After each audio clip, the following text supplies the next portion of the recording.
Good morning बच्चों। तो बच्चों अब बात करते हैं प्रश्न नंबर 2 की। प्रश्न नंबर 2 में कह रहा है कि आकृति 6.14 में रेखाएं एक्स वाई और एम एन बिंदु ओ पर प्रच्छेद करती हैं।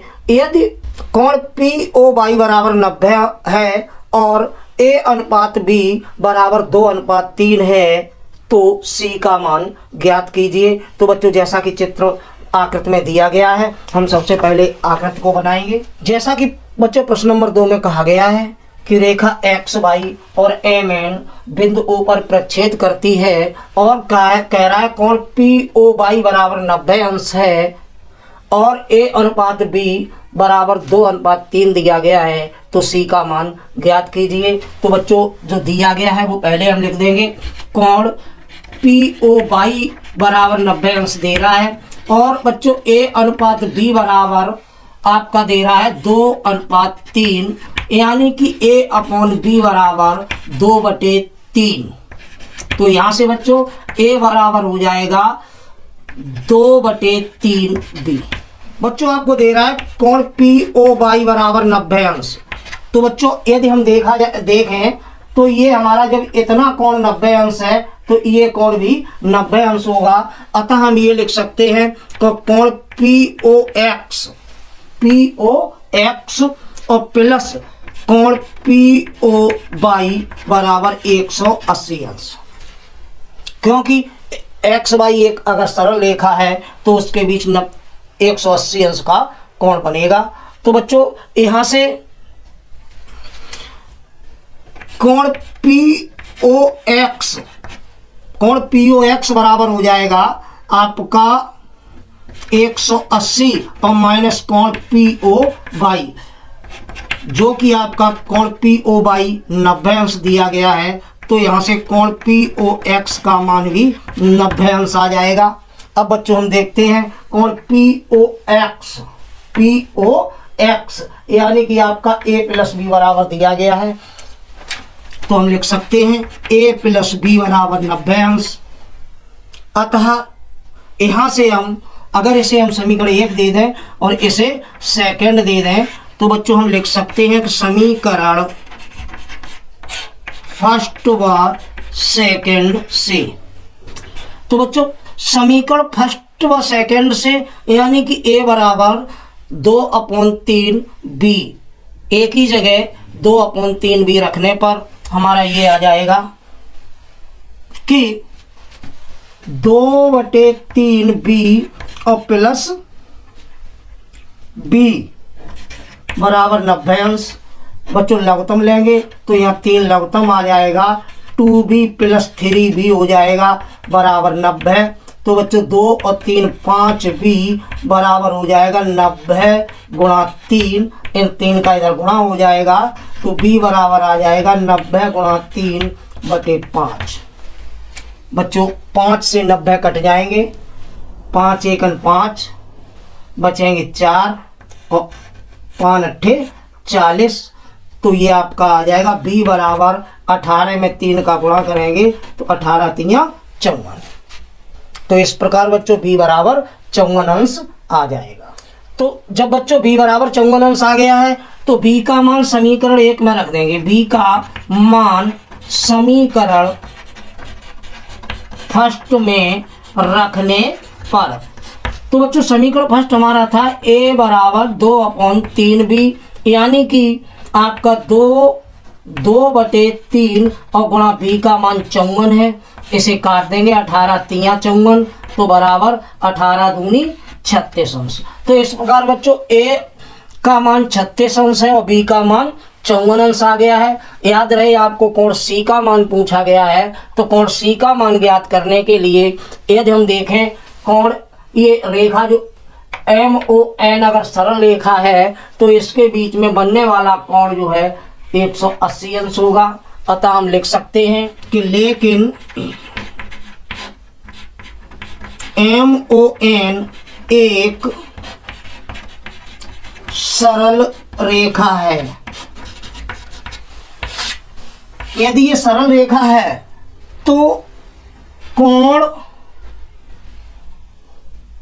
XOM या MOX और प्लस कोण XON बराबर 180 अंश होगा। बच्चों कोण XOM यानी कि B है और B का मान हमारा 54 आया है, तो हम यहाँ लिख सकते हैं 54 और प्लस कोण इसका मान जो है आपका C है बराबर 180 अंश, तो C बराबर हो जाएगा 180 माइनस 54। तो इस प्रकार बच्चों 180 में से 54 कम कर देंगे तो जी 10 में से 4 जाएंगे, 6 बचेंगे और यहाँ 7 रह जाएंगे, 7 में से 5 जाएंगे, 2 बचेंगे और ये 1, अतः ये 126 अंश आ गया। इस प्रकार बच्चों जो पूछा गया था कोण C का मान 126 अंश होगा। तो बच्चों प्रश्नावली 6.1 में आपने पहले और दूसरे प्रश्न देखे, ठीक इसी प्रकार एक्सरसाइज तौर पर प्रश्न नंबर 3 और 4 आप स्वयं हल करेंगे। यदि कोई समस्या आती है तो आप हमें कमेंट करेंगे, हम उसका सॉल्यूशन आपको अवश्य भेजेंगे। तो बच्चों अब बात करते हैं प्रश्न नंबर 5 की। प्रश्न नंबर 5 में कह रहा है बच्चों आकृति 6.71 में POQ एक रेखा है, किरण OR रेखा PQ पर लंब है, किरणों OP और OR के बीच में OS एक अन्य किरण है, तो सिद्ध कीजिए कि कोण ROS बराबर 1/2 इंटू कोण QOS माइनस कोण POS। तो बच्चों जैसा कि आकृति में दिया गया है हम सबसे पहले आकृति बनाएंगे। तो बच्चों जैसा कि प्रश्न नंबर 5 में जो ज्ञात है हमें वो हम के POQ एक रेखा है, एक अन्य रेखा PQ पर बिंदु O पर मिलती है, एक अन्य रेखा जो है PQ पर बिंदु O पर मिलती है। सिद्ध करना है हमें कोण ROS बराबर 1/2 ब्रैकेट में कोण QOS माइनस कोण POS। तो बच्चों इसे हल करते हैं और स्टार्ट करते हैं उपपत्ति से। उपपत्ति में बच्चों हम ये देखेंगे कि कोण QOS बराबर होगा कोण हमारे SOR और प्लस कोण ROQ कोण ROQ। बच्चों ये जो पूरा कोण था ये और ये, तो ये 2 कोणों में विभाजित था, उसे ही हमने उसी प्रकार प्लस में लिख दिया है। इसे हम समीकरण 1 दे देंगे और आगे हम देखते हैं कि कोण POS। बच्चों कोण POS बराबर होगा आपका कि कोण POR माइनस कोण SOR की। जैसा कि बच्चों लिखा है कोण POS बराबर कोण POR में से कोण SOR को घटा देंगे तो ये कोण आपका आ जाएगा।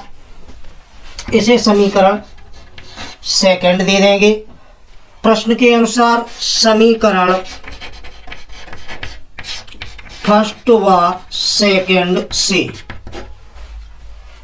या यूं लिख लीजिए समीकरण 1 व 2 से, यानी कि इन्हें घटा देंगे बच्चों, तो कोण QOS माइनस कोण POS बराबर, तो बच्चों पहले समीकरण में से दूसरा समीकरण घटाया है इसलिए ये हो जाएगा कोण SOR प्लस कोण ROQ माइनस कोण POR माइनस कोण SOR।